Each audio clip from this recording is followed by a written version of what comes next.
Here's an example of the kind of thing I'm talking about. As a Christian, you believe in the power of prayer.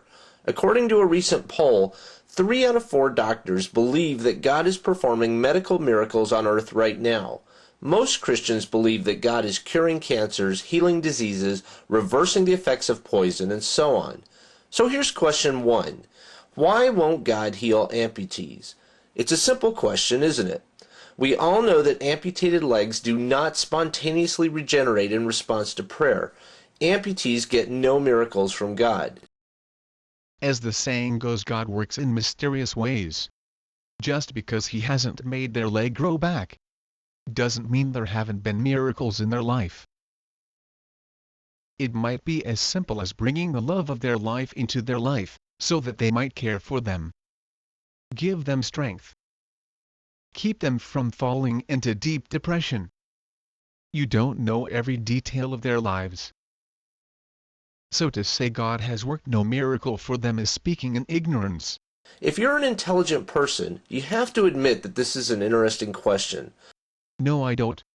In fact, I think it is ridiculous for reasons that I will soon point out. On the one hand, you believe that God answers prayers and performs miracles. Again, we have a shaky premise. You make an assumption of what the viewer believes and doesn't believe. Also, you are making the assumption that caring about someone and answering someone's prayers is the same thing as giving him everything he asks for.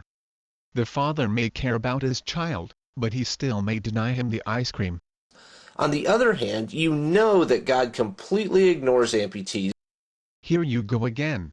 When they pray for miracles. How do you deal with this discrepancy?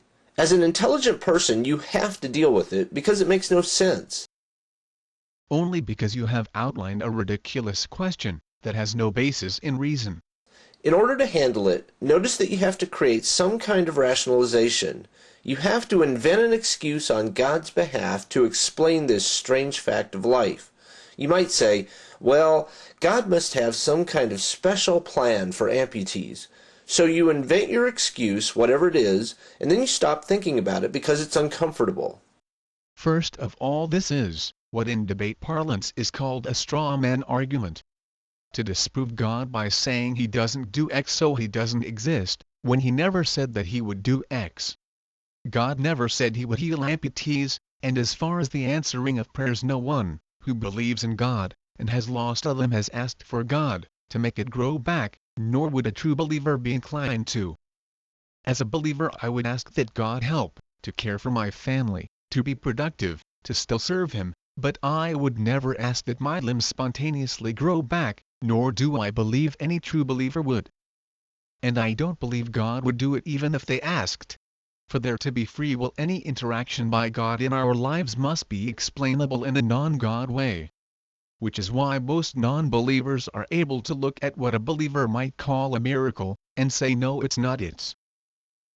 Which is why a believer will say God caused my cancer to go away, and an atheist will say cancers go into remission all the time, you're just lucky. Both responses may be valid and you can't prove either one. Also, for future reference, just because people believe something about God does not mean that God has said it, or that it is part of God's nature. People misconstrue God frequently. I will suggest that you take a look at Scripture before you try to disprove God by what believers say. Man is frequently errant. Here's another example. As a Christian, you believe that God cares about you and answers your prayers. Second, I have to admit the question is quite clever. The problem is that it's based on a false premise, that is, that Christianity teaches that God heals everybody. In the end, this question can be reduced to the primal question, why does God allow bad things to happen? And this sinks into the question of what is right and what is wrong. We may think that not curing people may be wrong, but who says we are right? Is our view of the universal moral code correct, or is there some bigger picture we are not seeing? Are we asking for ice cream and being denied? The continuation to that question in the video is irrelevant, because the premise is false. In order to handle it, notice that you have to create some kind of rationalization. So you invent your excuse, whatever it is, and then you stop thinking about it because it's uncomfortable. Now, These simple sentences describe perfectly the major problem in all these clever attacks against Christianity. You have already decided what the correct answer to your question is, and you have already decided that any answer, and that means any answer in your own words whatever it is, which deviates from your own is a rationalization and thus incorrect. You will not even consider any alternatives besides your own preconception.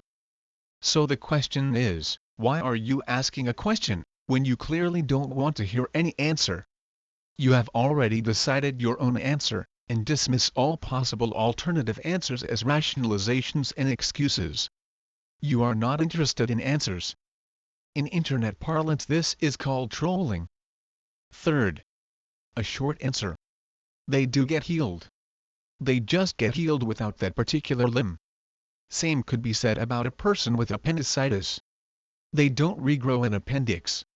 Or a person with colon cancer, that gets their colon removed and has a colostomy bag. The questioner assumes that unless a person is physically whole, that they are not healed.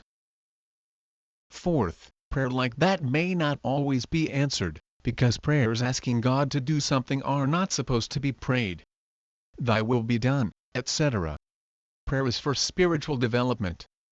God is not a wish-granting machine. And this is not an excuse or rationalization, it's in the Bible.